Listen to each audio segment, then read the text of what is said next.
estamos de volta com a nossa convidada Valéria Said, jornalista e também muito interessada em moda e no movimento Slow Fashion. Vamos começar pelo básico, pelo principal, para não confundir as pessoas. O que é exatamente vintage, que é o que você estuda na sua dissertação de mestrado? Eu estou estudando a estética vintage, né, como signo político e ideológico. A gente vai perceber que é uma filosofia de vida onde as pessoas encontram uma produção autoral e que essa produção autoral é uma forma de você se posicionar também politicamente, né, diante do sistema de moda atual. Mas tem os conceitos mesmo, Miriam, né? Às vezes as pessoas confundem o que é vintage e o que é retrô, né? Por exemplo? Normalmente o vintage, na verdade, ele tem um conceito que vem lá do vinho, né, da enologia, e normalmente é uma boa safra do vinho, trazendo para a moda, são as melhores safras, né, da idade. Então, normalmente se coloca o vintage dos anos 20 aos anos 60, alguns estudiosos vão até os anos 70. Então, normalmente, as décadas do vintage seria, no campo da moda, dos anos 20 aos anos 60, 70. Uma peça, para ser considerada vintage, ela teria que ter no mínimo 20 anos e menos de 100, porque a partir de 100 ela já é considerada uma peça antiga. O retrô seria exatamente algumas peças que foram produzidas com tecnologia atual, mas que remetem a alguma dessas épocas, né, dos anos 20 aos anos 70, e aí a gente considera essas peças como retrô, né, uma releitura, digamos assim, ou até uma forma de você produzir determinadas peças que foram ícones de moda nos anos 20 aos anos 70, mas que foram produzidas atualmente. Então, elas são consideradas retrô. Elas são inspiradas, né, naquela Exatamente, moda, tem mas essa inspiração. são produzidas agora, Isso, são né? novas, Só para né? fazer essa diferença entre uma peça vintage e a peça retrô. Né? Bom, a gente, né, pensou numa pequena brincadeira, né? O look hoje, tanto o meu quanto o da Valéria, são inspirados, né, os nossos looks nessa onda, vamos dizer, vintage, né? Mais dos anos 60, que dos anos a gente 60, escolheu, que é engraçado. né? Você é jovem, eu estou usando o que eu já usei na década de 60. Ela não, ela está citando. Mas vamos por partes, então, por exemplo. Este brinco, por exemplo, né, que eu estou usando, ele... É uma peça dos anos 60, foi garimpado em brechó junto com o broche, né? Você vê que ele pressão, você está sentindo o peso dele, né? Ele tem uma semi-joia, muito bem trabalhado. E o broche também tem uma história, também foi garimpado em brechó também, né? E o blazer também ele tem uma pegada, só que ele é mais retrô, né? Ele remete aos anos, né? Tem uma pegada mais dos anos 60, mas ele já é uma peça mais atual. Mas é um brocado que faz toda uma referência do brocado dos anos 60, dos anos 50. Que era o tipo de tecido, né? Que era o tecido, era o jacara, do tecido exatamente, adamascado, um tecido mais né? nobre, né? Mas todos garimpados em brechó vintage. E lembrando também, Bíria, que a gente tem 3 tipos de brechó, né? No caso da minha dissertação, eu dou mais ênfase, eu estudo mais o brechó vintage. Mas nós temos o brechó de segunda mão, tá? Que normalmente é um brechó que você... Às vezes ele é até confundido com bazar, né? Mas tem o brechó de segunda mão, o brechó de grife ou label e o brechó vintage. O vintage, ele é mais raro, inclusive, né? Aqui no Brasil está se começando, tem pouco tempo também que tem essa discussão do vintage. Você me né? disse que a peça original vintage, ela vale uma fortuna. Vale, né? Normalmente ela é bem mais cara, né? Quando você sabe que é uma peça, geralmente quem gosta, quem estuda, e tem conhecimento e lembra dessas peças, normalmente elas são mais caras. As dos anos 30, com certeza, sim, custam caríssimas, normalmente elas estão em museu, né? As mais para frente você consegue talvez umas peças dos anos 60, 70, né? No máximo. A gente consegue isso. Agora, como eu te falei, eu estou fazendo uma discussão conceitual, porque se você pega só a questão temporal do vintage, como 20 anos, a gente está em 2016, então há 20 anos atrás, 1996, né? Não.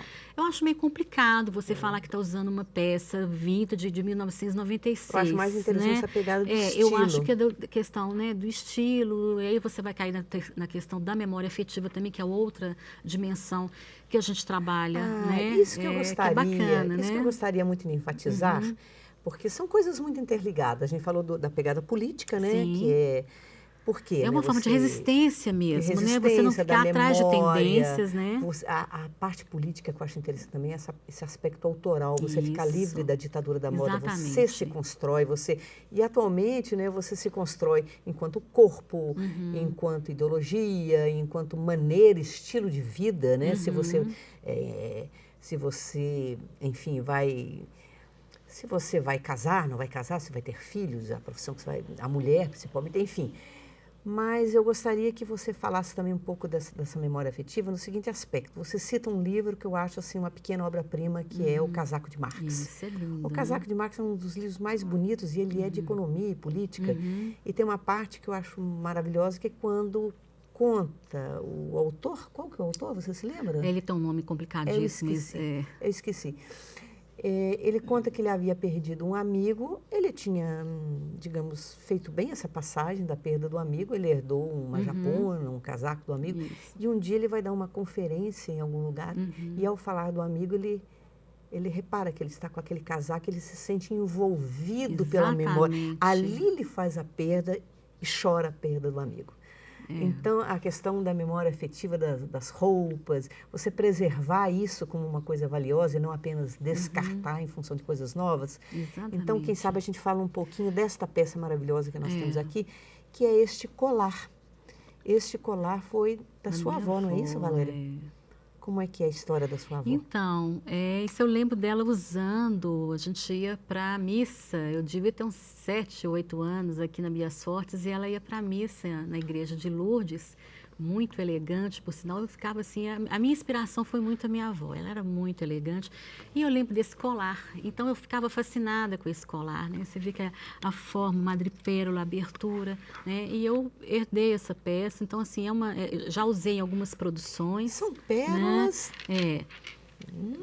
Então, eu já usei em algumas produções, então isso para mim, quando eu uso, me remete à infância, me remete à imagem dela mesmo, né? Eu sempre achei ela uma pessoa muito, muito elegante na forma de se vestir e muito, muito cuidadosa, muito zelosa. Aliás, tem uma discussão, peças, né? Tem uma discussão de elegância que é um pouco complexa, não dá para a gente abordar. Eu me recordo que eu já conversei com isso com o Ronaldo Fraga, assim. Talvez a questão hoje não seja mais... Porque a elegância ela tem uma pegada meio clássica, meio até que remete até aos gregos, quem sabe, que esses planejamentos e tudo. Parece que hoje o valor maior como você falou, é ser autoral, é ser original, é ser essa produção pessoal. autoral, que é exatamente essa discussão que eu tenho feito na dissertação, que é essa questão de um signo político ideológico, né? De você ter uma forma de... quando você faz uma produção autoral, você tem uma forma de você se rebelar, né, digamos assim, entre aspas, contra esse imperialismo da moda, né, das semanas de moda, essas tendências que ficam te obrigando a estar sempre, né, de 2 em 2 meses, de 3 em 3 meses, precisando de se atualizar, né, que a gente chama, Lipovetsky, que trabalha muito com essa questão da obsolescência programada, né? Então você tem prazo de validade para dizer que está na moda, né, verdade? E se você não está acompanhando a tendência, então assim, a estética vintage, ela dá uma parada, entendeu? E é uma forma de resistir, não. Então, a produção autoral, né? Porque você vai usar, normalmente, a estética vintage para você elaborar, mesmo com peças retrô.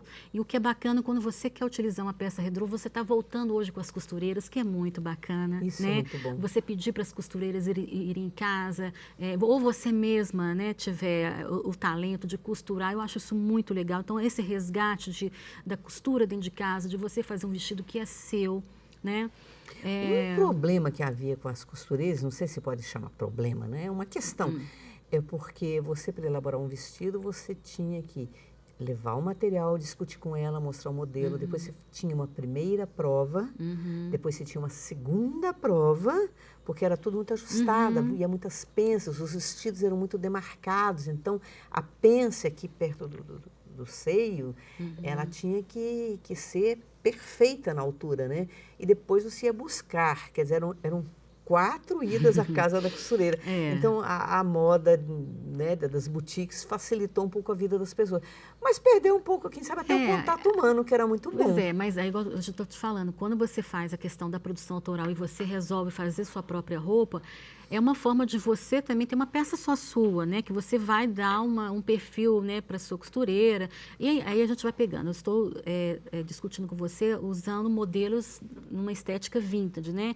Que normalmente você tem as pessoas que curtem essa estética como estilo de vida, ela já tem mais ou menos, e normalmente as costureiras é muito difícil você achar, às vezes, umas peças assim do jeito que você quer. Claro que você tem alguns figurinos similares que são retrô, sempre a gente vai achar que é uma moda, né, atemporal, você pega os vestidos dos anos 60, que sempre você pode comprar, investir até numa peça de grife bacanérrima, que sempre vai ter essa peça, né? Mas normalmente quando você quer, às vezes você quer nos anos 40, nos anos 50, né? Acho que a costureira, nesse caso aí, primeiro que você não vai achar, né, é muito raro você achar, às vezes você quer usar nos anos 40, né? A sua 50. peça. Então, acho que esse resgate também das costureiras de em casa, né, que antigamente falavam assim, não é legal, não é tão interessante ter uma costureira, o legal, como você falou, comprar em boutique. Não, hoje é o contrário. O bacana é você ter essa costureira, ou você costurar mesmo, né? E buscando, né, nessa questão da estética vintage, buscar o que tem a ver com você. Que é outra coisa, Miri, que deixar claro, quando a gente trabalha com a questão da estética vintage, não é o caricatural. Né? Não é você sair e, por exemplo, você vai para um brechó vintage e pede, eu tenho estilo os anos 50, os anos 40, e você sai de lá como se você estivesse indo para uma festa temática. Não é essa a proposta, isso, né? não. É você usar como se uma peça... estivesse saindo uma rave que acabou às 11 horas da manhã, né? Então, é você misturar as peças mesmo. Claro que se você tem conhecimento aí, gente, quando você trabalha com a questão da estética vintage, é necessário que você tenha um conhecimento um pouco da história da moda, né? Para você entender o que se usava nos anos 20 até os anos 70, por exemplo, para você montar esse look. Né? E montando o look, fazendo uma referência a essas décadas, né?